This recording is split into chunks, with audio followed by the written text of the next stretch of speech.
सभाध्यक्ष हैं भारती जी। सबसे पहले आप सभी लोगों को मैं जय भीम, जय भारत, जय संविधान, नमो बुद्धाय। अब मैं जय भीम का अर्थ बताता हूं आपको क्यों बोलते हैं। जय भीम का मतलब समता, स्वतंत्रता, बंधुत्व और न्याय, चार शब्दों से मिलकर के बना है क्या जय भीम। मैं एक दिन जिले के कप्तान साहब के पास गया। मैंने कहा सर जय भीम। तो उन्होंने मुझे पूछा कि जय भीम का क्या मतलब होता है। तो मैंने इन चार शब्दों को बताया। जय भीम का मतलब समता, स्वतंत्रता, बंधुत्व और न्याय, इसी के लिए आया हूं, इसीलिए जय भीम बोल। अब जो चीज मैं लाया हूं तो उसको देख लेंगे आप। और नमो बुद्धाय का मतलब होता है प्रज्ञा, करुणा, मैत्री। प्रज्ञा मीन्स होता है नॉलेज, और बाबा साहब अंबेडकर ने नॉलेज इज पावर बोला। जिसके पास नॉलेज होगी ना उसको कोई गिरा नहीं सकता। जिसके पास नॉलेज होगी उसको कोई गिरा नहीं सकता। आप सबके पास नॉलेज है। क्या नॉलेज है? क्या नॉलेज है? हम मेहनत करते हैं, दिहाड़ी मजदूरी करते हैं, हम उनके मकान बनाते हैं, हम उनके मंदिर बनाते हैं, हम उनके धारे नौले पानी के स्रोत कुएं खोदते हैं, ठीक। और हम उनके खेतों में हल चला करके उनको खाना खिलाते हैं। ये क्या है? करुणा, मैत्री। हम तो उनके बाप लगते हैं। जब इतना काम एक परिवार में बाप ही तो करता है ना, हम पूरे समाज के बाप हैं। अब समझ गए? तो ये हमारी वजह से ये देश टिका हुआ है। उनको क्या आता है? वो इंसान और भगवान के बीच के दलाल बन करके, इंसान और भगवान के बीच के दलाल बन करके हमसे अपनी रोजी रोटी चलाते हैं, और उल्टा हम ही से इतना काम करा करके खाते हैं। अच्छा, अब मैं ये बोलूंगा, आप तो सब लोग हिंदू धर्म के मानने वाले लोग होंगे, तो मैं अब एक ऐसी बात बोलूंगा। अभी तो जितनी भी बातें बोली गई है लोकल बोली गई हैं। मैं एक कैडराइज्ड व्यक्ति हूं। मैं क्या कहना चाह रहा हूं, जो धर्म नीच जातियों को पैदा करता है, या जिस धर्म में नीच जातियां पैदा होती हैं, मैं किसी धर्म का नाम ले रहा हूं? नहीं ले रहा हूं ना। जो धर्म नीच जातियों को पैदा करता है, जिस धर्म में नीच जातियां पैदा होती हैं, वो जातियां नीच नहीं, आदमी नीच नहीं, वो धर्म ही नीच है। बाबा साहब की क्या पहचान?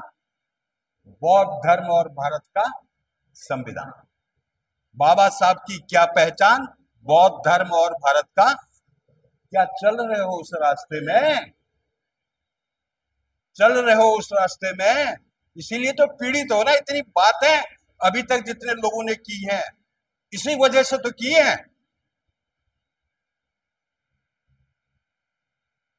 इसी वजह से की हैं। अब क्या है, इस देश के अंदर तीन तरह की विचारधाराएं चलती। उधम सिंह नगर में क्या चल रही है मुझे नहीं मालूम। नाम उधम सिंह नगर बहन मायावती ने दिया इसका नाम, लेकिन यहां उधम काटने वाला कोई पैदा नहीं हुआ अभी तक। उधम काटना है ना, उधम मचाना है ना। उधम का मतलब दिमागी उधम मचाना, जैसे हमारे बहन ने मचाया ना अभी दिमागी उधम। वो अकेले आधी आबादी का रिप्रेजेंटेशन कर गई। आधी आबादी मीन्स इतने लोग थे, आधे तो हमारे बहन के लोग साथी भी तो होने चाहिए थे, है ना। लेकिन आधी का पूरा रिप्रेजेंटेशन कर दिया। तो इस देश के अंदर तीन तरह की विचारधाराएं चल रही है। एक कौन सी चल रही है? महात्मा गांधी। महात्मा गांधी की विचारधारा मीन्स कांग्रेस की विचारधारा, समझ रहे हैं। दूसरी विचारधारा चल रही है इस देश के अंदर हेडगेवार, सावरकर, और ये क्या कहते हैं नाथूराम गॉडसे। दूसरी दूसरी विचारा और तीसरी विचारधारा बाबा साहब अंबेडकर। कितनी विचारधाराएं चल रही है देश के अंदर? 3 विचारधाराओं में काम हो रहा है। एक गांधी की विचारधारा में, एक हेडगेवार सावरकर की विचारधारा में, और एक बाबा साहब अंबेडकर की विचारधारा में। और बाबा साहब अंबेडकर की विचारधारा को मानने वाले इस देश के अंदर 85% हैं। कितने हैं? कितने हैं?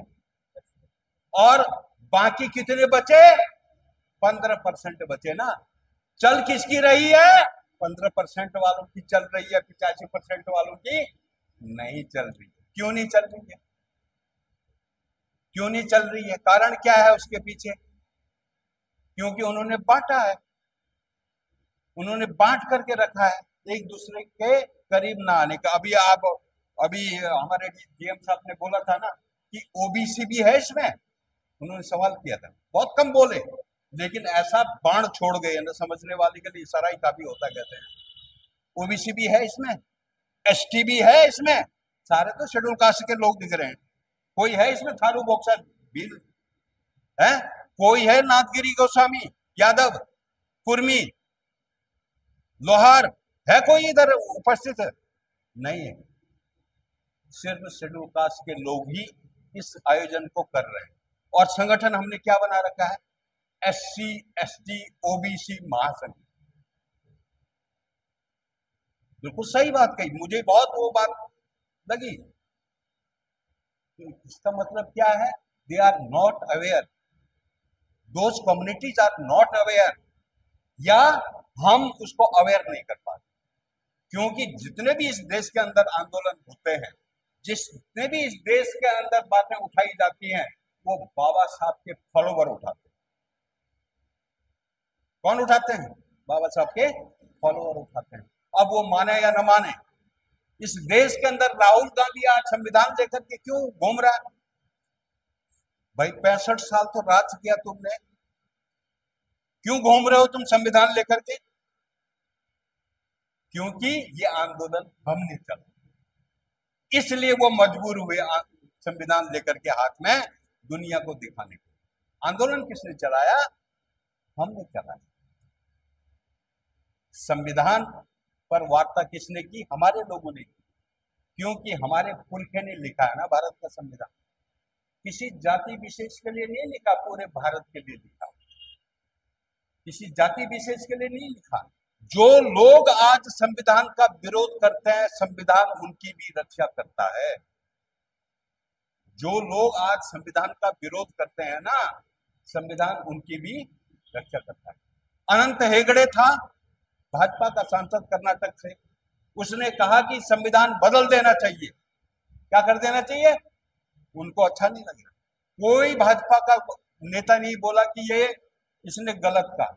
उसके बाद विवेक देबरॉय, प्रधानमंत्री का आर्थिक सलाहकार, उसने बोला इस संविधान को बदले ना जाने की जरूरत है। और आज भारत सरकार जो है संविधान हत्या दिवस 25 जून को मनाने के लिए नोटिफिकेशन जारी हो गया। अरे एक तरफ तुम विरोध कर रहे हो और दूसरी तरफ कह रहे हो हत्या दिवस। दूसरी तरफ क्या कह रहे हो? हत्या दिवस। हत्या नहीं भाई, ये संविधान को इन्होंने एक तरफ तो वो संविधान दिवस मना रहे 26 नवंबर को, और दूसरी तरफ हत्या दिवस। वो उनकी लड़ाई है, कांग्रेस और बीजेपी। मैं क्या बोल रहा हूं कि 135 सांसद इस समय भारतीय जनता पार्टी में कांग्रेस से आए हुए सांसद, जो मोदी की वॉशिंग मशीन में धुल करके साफ होकर के आज चला रहे। एक ही थैले के चट्टे बट्टे हो, इधर कांग्रेस इधर BJP, Congress BJP. Congress BJP किसकी पार्टी है? ये सवर्णों की पार्टी है। कांग्रेस वाले बाबा साहब को कम्युनल अवार्ड के बारे में मालूम है किसी को? कम्युनल अवार्ड 1932 में फर्स्ट सेकंड कम्युनल अवार्ड पास, सेकंड में पास हुआ था। अब ये क्योंकि मुझे तो झेलना पड़ेगा, आपको झेलने के लिए कितना समय है आपके पास? है कई लोग हैं, सीखना। देखिए ना, मैं वामसेक का नेशनल प्रेसिडेंट रहा हूं, इसलिए मैंने आप ही लोगों से सीखा है। पहले ऐसे ही बैठता था, कोई कुछ बोलता था, कोई कुछ बोलता था, कोई अच्छा बोलता था, कोई बुरा बोलता था। अच्छे से भी सीखा और बुरे से भी सीखा। तो कम्युनल अवार्ड क्या है? 1932 में मैं बोल रहा हूं, गोलमेज कॉन्फ्रेंस हुआ इंग्लैंड में, रैमजे मैकडोनाल्ड वहां के प्राइम मिनिस्टर थे, ठीक। तो Gandhi and company means Congress के लोग गए जो आजादी की मांग कर रहे थे, भारत को आजाद करो, गए। और डॉक्टर अंबेडकर को भी, वाइसराय कमेटी के मेंबर थे ना, उनको भी बुलाया गया था। किसने? ब्रिटिश गवर्नमेंट के द्वारा। तो बाबा साहब भी गए, बाबा साहब के साथ तो कोई था नहीं, अकेले ही थे वो। तो वहां जो है ब्रिटिश पार्लियामेंट के अंदर उनकी बातें सुनी गई, महात्मा गांधी एंड कंपनी की। बोलो क्या है? उन्होंने कहा हमको आजादी चाहिए, हमको ये चाहिए, वो चाहिए, दुनिया भर की बातें करने लगे।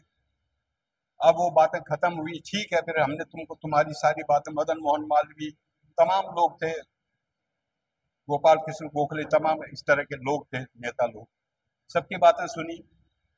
अब वहां जो उसका संचालन कर रहे थे, उन्होंने कहा डॉक्टर अंबेडकर आपको हम मौका देते हैं, बोलिए आप क्या बोलना चाहते हैं? तो उन्होंने कहा देखिए, मैं, आप अगर ध्यान से सुनेंगे तभी मैं बोल पाऊंगा, गहराई से सुनना होगा, आपको ध्यान लगा के सुनना होगा, तब मैं बोल पाऊंगा। उन्होंने कहा बिल्कुल, हमने इनकी बातें ध्यान से सुनी है, तो तुम्हारी क्यों नहीं सुनेंगे? तुम तो अकेले हो। जब इतने लोगों की बातें मैंने ध्यान से सुनी है हम लोगों ने, तो तुम तो अकेले हो, तुम्हारी बातें ध्यान से सुनेंगे। उन्होंने कहा देखो, महात्मा गांधी एंड कंपनी आपके गुलाम है, ये आपसे आजादी मांग रहे हैं। क्या मांग रहे हैं? आपसे आजादी मांग रहे हैं, और हम इनके गुलाम। आप इनको आजादी दोगे तो हमको छोड़ दोगे? आया कुछ समझ में? भाई, ये गुलामी का एहसास कराए, ये तो आपकी गुलामी से मुक्त होना चाह रहे हैं, लेकिन हम आपकी गुलामी से, इनकी गुलामी से मुक्त होना चाह रहे हैं। तो आप गवर्नमेंट है ना इस समय, आपको निर्णय लेना पड़ेगा। तो तब साइमन कमीशन भेजा गया था, उसने सर्वे किया कि क्या हालत है इन लोगों की, और महात्मा गांधी एंड कंपनी ने साइमन कमीशन गो बैक, और वो जो क्या था, ब्रिटिश गवर्नमेंट ने क्या कर दिया, डबल वोट राइट, जिसको कम्युनल अवार्ड बोलते हैं। अब मैं उसको थोड़ा समझा दूं, वो हर जगह काम आएगा, हाँ? ऐसा नहीं कि वो कोई इतिहास है, वो वर्तमान में भी काम आएगा, भविष्य में भी काम आएगा। तो रैमजे मैकडोनाल्ड ने एक कम्युनल अवार्ड पास करा दिया बाबा साहब के हक में। उन्होंने सुना सब कुछ, है दोनों पक्षों को सुना, तो डबल वोट राइट था ये।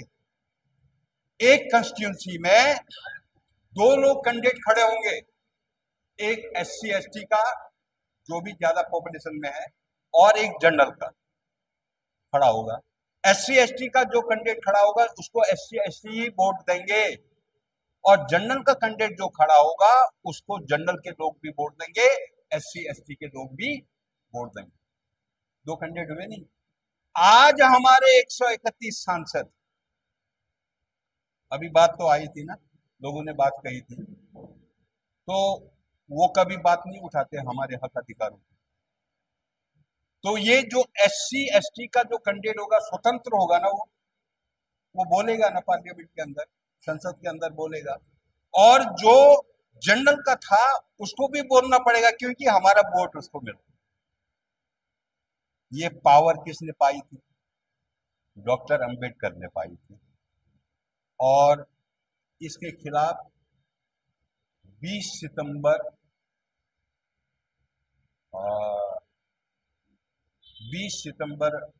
1935 या इसके खिलाफ जब वो कम्युनल अवार्ड पास हुआ, तो गांधी जो है यरवदा की जेल में थे, पूना की यरवदा की जेल में थे, आमरण अनशन कर दिया। गांधी ने ब्रिटिश गवर्नमेंट से आजादी पाने के लिए आमरण अनशन नहीं किया, हमारे हक अधिकार छीनने के लिए क्या किया, आमरण अनशन किया, ये कॉमनल अवार्ड लागू नहीं होना चाहिए, लागू नहीं होना चाहिए। तो ये इतिहास है। ये इसलिए मैं बोल रहा हूं, कांग्रेस और बीजेपी दोनों सवर्णों की पार्टी। अच्छा, अब दूसरी बात क्या है, सवर्णों की पार्टियां चली आ रही है। अच्छा, आप ये बोलते हैं कि ये, मैंने तो बोल दिया सवर्णों की पार्टी है, उसमें हमारे लोग भी हैं, वोटर भी हैं। अच्छा, हम वोट भी देते हैं और हम क्या देते हैं, दूसरा टैक्स देते हैं। हम वोट भी देते हैं और टैक्स भी देते हैं। हम वोट नहीं देते हैं तो टैक्स तो देते हैं ना। हम वोट नहीं देते हैं, जैसे भारती जी ने ये काम किया, कोई मदद लेकर के, समाज से मदद लेकर के किया है तो बहुत अच्छी बात है, वो भी टैक्स दे रहा है। 18% जीएसटी है, हर चीज में टैक्स दे रहा है कि नहीं, और उससे ऊपर के स्तर के लोग जो है और ज्यादा टैक्स दे रहे हैं। तो हम टैक्स दे रहे हैं तो हम अधिकारों की बात नहीं करेंगे। इसीलिए मैंने हल्द्वानी के अंदर 8 करोड़ की योजनाएं पास कर दी। किससे? बीजेपी की गवर्नमेंट। किससे? बीजेपी की गवर्नमेंट से। मैं यही बोलता हूं उनके सामने, भाई सरकार चुने जाने के बाद, चुनने से पहले तो बीजेपी कांग्रेस की होती है ना, चुने जाने के बाद सबकी होती है। तो मैं ये चाहता हूं कि यहाँ पर रहने वाले जितने प्रतिनिधि हैं, यहाँ इस उधम सिंह नगर के प्रॉपर में रहने वाले, यहाँ कम्युनिटी हॉल होना चाहिए एक बहुत बड़ा। भाई आज तो रविदास मंदिर में हम ये काम कर रहे हैं, एक कम्युनिटी हॉल होना चाहिए, होना चाहिए कि नहीं। और बाबा साहब की मूर्ति लगी होगी, वो भी ठीक है अपने आप में। एक कम्युनिटी हॉल होना चाहिए और एक हॉस्टल होना चाहिए हायर एजुकेशन वालों के लिए।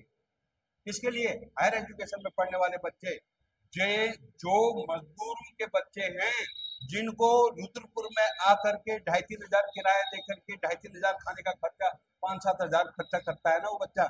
मजदूर, एक आदमी मजदूरी करता है तो वो नहीं कमा सकता, तो ऐसे बच्चों को पढ़ाई छोड़नी पड़ती है। तो हॉस्टल की व्यवस्था, स्पेशल कंपोनेंट प्लान का जो पैसा होता है, अभी 4 हॉस्टल खुले, मैंने मुख्यमंत्री को ज्ञापन दिया था, तो उत्तराखंड के अंदर 4 हॉस्टल समझ कर शुरू किए, जिसमें पाइंस का 100 लड़कों का हॉस्टल और 2 पिथौरागढ़ में मिले, एक अल्मोड़ा में मिला, 4 हॉस्टल मिले।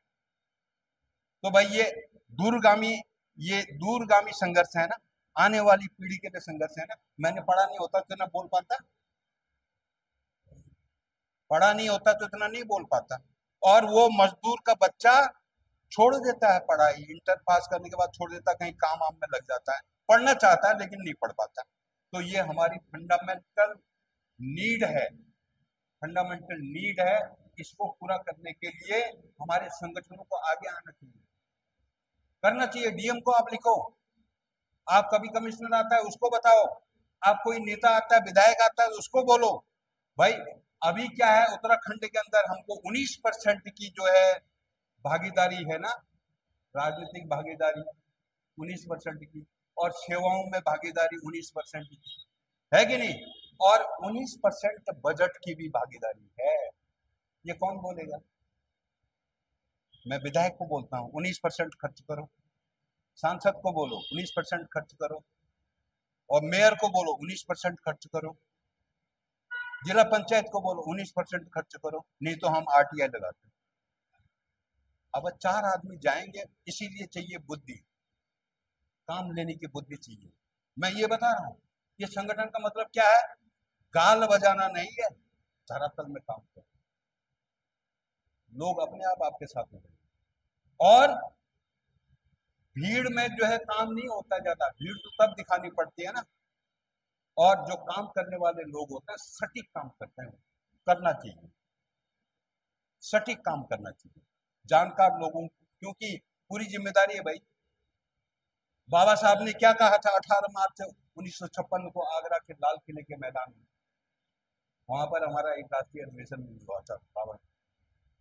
तो 18 मार्च 1956 को कहा था कि मैं बड़े मुश्किलों से इस कारवां को यहां तक ले आया हूं, इस कारवां को अगर आप आगे नहीं ले जा सकते हो तो यहीं पर रहने देना, इसको पीछे मत जाने देना। और हमारे पढ़े लिखे लोगों को क्या चुनौती देंगे कि मैं आज ये बोलने के लिए मजबूर हो रहा हूं कि मेरे समाज के लोगों ने, पढ़े लिखे लोगों ने मुझे धोखा दिया। क्यों कहा होगा? इतना बलिदान, 4 बच्चे खोए, बीवी खो दी, कुछ पाया क्या? कुछ पाया? क्या पाया? नहीं तो भाई उस तरह का ईमानदार आदमी दुनिया के कहीं भी जाकर के राजा हो सकता था। क्या पाया? हम आज आपस में लड़ रहे हैं, हम उनके पद चिन्हों पर चलने के बजाय हम आपस में एक दूसरे की टांग खींच रहे हैं। टांग खींचने वाले क्या करते हैं? खुद भी पीछे जाते हैं और जो आगे जा रहा होता है उसको भी पीछे ले जाते हैं। और हाथ खींचने वाला आदमी कैसा होता है? खुद भी आगे जाता है और जो पीछे रह गया उसको भी आगे ले जाता है। इसलिए टांग खींचने वाले मत बनो, हाथ खींचने वाले बनो। धरातल में काम करने की जरूरत है, टांग नहीं खींचना है। भाई मैं वहां से यहाँ आकर के मैं ये चाहता हूँ कि मेरा समाज बुद्धिजीवी बने और अपने हक अधिकारों को पहचाने, जाने और अपने हक अधिकार ले। मैंने क्या बोला? भाई इस देश के अंदर 15% लोग जो है सवर्ण है, जनरल कैटेगरी है, ठीक है ना? और 85% लोग कौन है? SC ST OBC और माइनॉरिटी। कौन है? अच्छा, टैक्स कौन ज्यादा देता है इनमें से? 15% देता है टैक्स या 85% देता है? हैं? 85, 15%। कौन करता है? 15% टैक्स का इस्तेमाल करता है। कभी आवाज उठी? This is the mission. आपको बोलना चाहिए। मैं विधायक हो, सांसद हो, किसी से घबराता नहीं है। बोलने का मौका मिल जाना चाहिए मुझे, मैं बोल देता हूँ। उनको बुरा भी लगे या अच्छा भी लगे, कुछ भी हो, लेकिन कभी कभी तो उनके नाक में तो निचोड़ना पड़ता है ना। सत्य अगर हम बोले, सत्य में जो है बड़ी ताकत होती है। और गलत बोला है मैंने?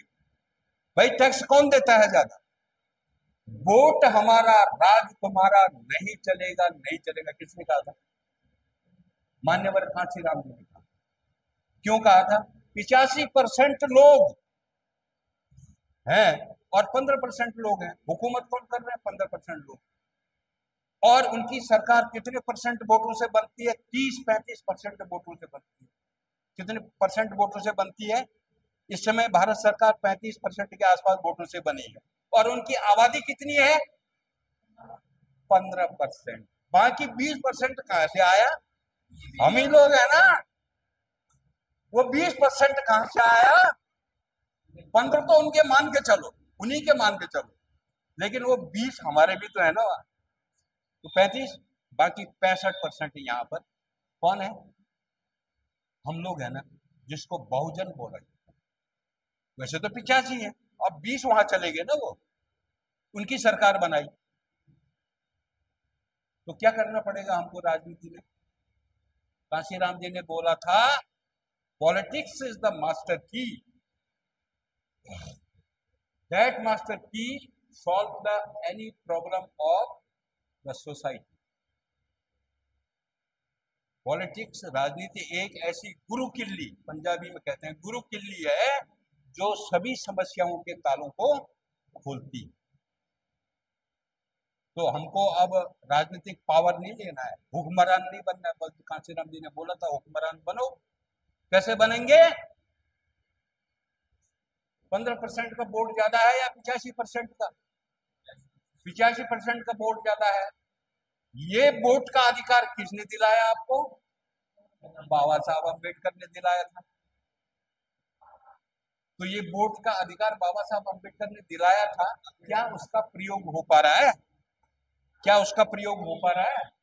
नहीं हो पा रहा। आज ये गुरु पूर्णिमा है, शायद ये लोग कोई काम कर रहे होंगे, लेकिन अब यहाँ पर हमने आप लोगों को गुरु माना, कुछ देर के लिए हमको भी मान, है ना? ज्यादा ओवर हो रहा है तो फिर आप बोल दीजिए कि मैं बैठ जाता हूँ, है ना? तो मेरा एक दायित्व है कि भाई मैं रहने वाला पिथौरागढ़ का हूँ, मूल रूप से पिथौरागढ़ के अस्कोट का नाम सुना होगा कहीं, है? वहां का हूँ, पिथौरागढ़ में सेटल हो गया था, फिर वहां से हल्द्वानी आ गया। तो पूरा देश मेरा है ना? पूरे देश के मेरे भाई बंधु, मेरे अपने, मेरे परिवार। है ना। ऐसा नहीं कि मैं अपने परिवार के लिए काम करूं। तो ये मिशन, ये चीजें जानी चाहिए। मैंने आपको दिया ना, मैंने भी किसी से लिया था, तभी मैं आपको दे पा रहा हूँ, और आप भी देंगे ना, आपकी ड्यूटी बनती है ना। मैं यहाँ पर मान लो 20 आदमी हैं, मैं ये मानता हूं कि आप एक हैं तो आपके पीछे 500 है, आपके पीछे मैं 500 लोगों को मानता हूँ।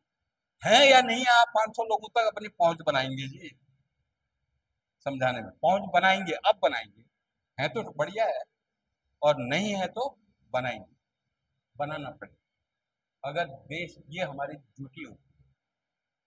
हम राशन खाते हैं, अब वो रिटायर हो गए बोल रहे हैं ना, कुछ बोल रहे थे रिटायर्ड लोग हैं, है ना।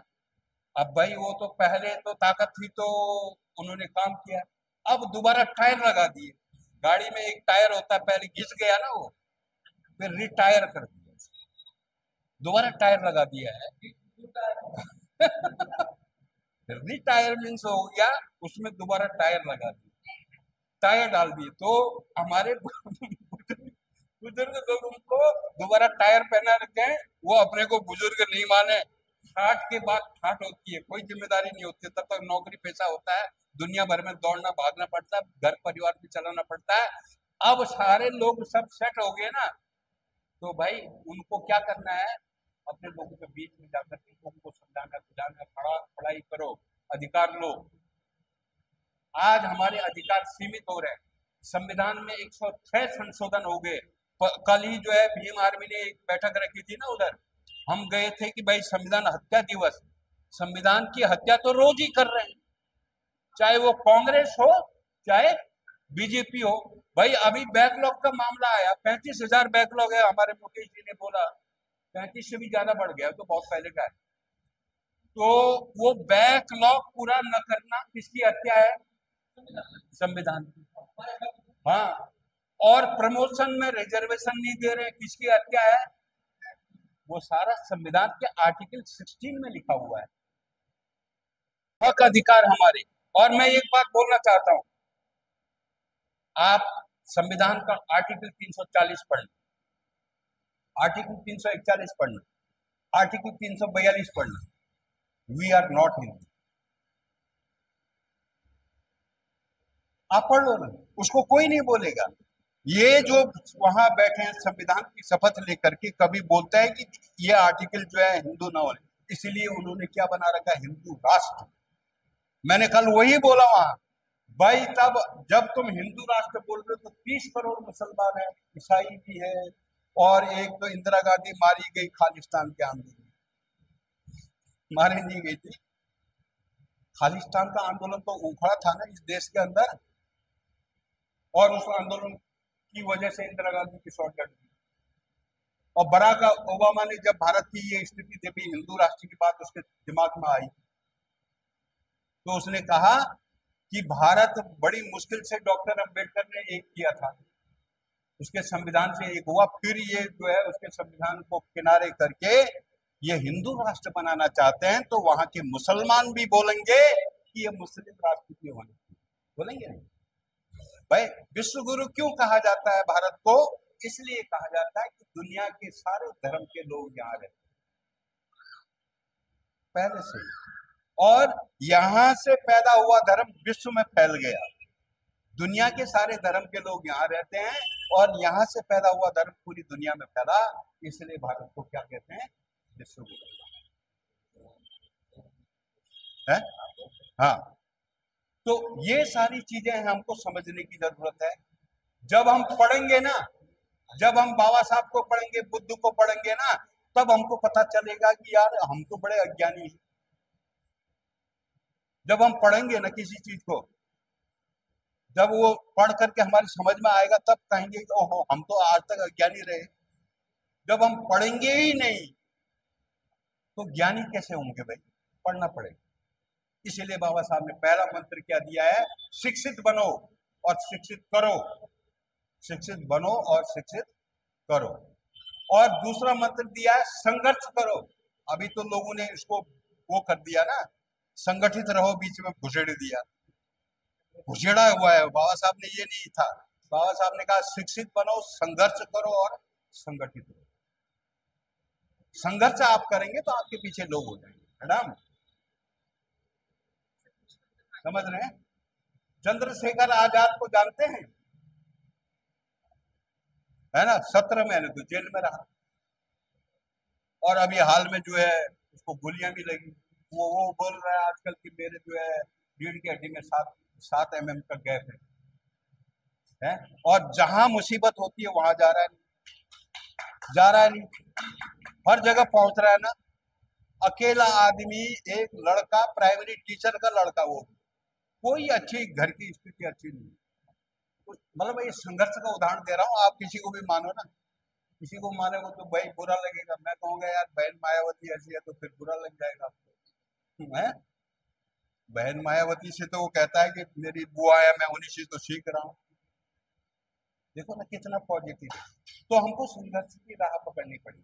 पार्लियामेंट में अपनी जगह बनाई, और पार्लियामेंट 543 सांसदों को उसने सुना दिया, और 131 हमारे जो बहरे गूंगे सांसद है ना, उनकी भी वो लगा देगा वहां पे, क्लास लगा दी है कि भाई ये तो हमारी क्लास लगा। तो ऐसे आदमी को हमको तैयार करना है, हमको लीडर तैयार करना है, हमको डीलर तैयार नहीं करना। स्पेलिंग दोनों की एक ही है, आगे पीछे है ना। एक लीडर है और एक डीलर। लीडर और डीलर स्पेलिंग आगे पीछे है। तो लीडर तैयार करने समाज के लिए हमारे जो है ना, हमारे क्या कहते हैं, है? है? हाँ मैडम नीलिमा जी, इनका पीछे नाम सुना है मैंने, और ये बोलती रहती है तो मैं सुनता रहता हूँ कभी यूट्यूब में। और आप गौतम जी, और हमारे आप हैं, और एक हमारे वो आए थे ना, मोटे मोटे तगड़े, क्या दो टूक बोल गए ना, ऐसा अपील कर गया। यहाँ कमी नहीं है बुद्धि की, सिर्फ उसको धरातल में उतारने की जरूरत। कमी नहीं, ये क्या पर्सनैलिटी पाई, क्या पर्सनैलिटी पाई, टू दी पॉइंट। अभी ना यहाँ पर मेयर कौन है? हमारा आदमी है कि नहीं? उससे अब मैं मिलना चाह रहा हूँ मेयर साहब, मैं बात करूंगा। जोगिंदर पाल सिंह रौतेला मेयर है, कहाँ का? हल्द्वानी का, और उसी से काम कराए मैंने, ये भी भाजपा के मेयर है ना। तो काम कराने की बात है, कम्युनिटी हॉल ये कंपोनेंट प्लान में ले सकते हैं। मिलेंगे, इनसे मिलेंगे, इनसे बात करेंगे। ऐसा नहीं है कि वो दूर है हमसे। हमारे समाज के हो भाई, पिछड़ू हो या लीडर हो या डीलर हो, उनके लिए इस्तेमाल करें। लीडर हो या डीलर हो, बात करें। सरकार तुम्हारे टैक्स से बनी है, तुम्हारे वोट से बनी है। तुम काम करोगे, पत्थर तुम्हारा नहीं, और हमारे इंजीनियर साहब का नहीं लगेगा, नीलिमा बहन का नहीं लगेगा, मेयर का ही लगेगा पत्थर। मैंने यही तो बोला उनसे भी, मैंने कहा मेरा तो अभी तक पत्थर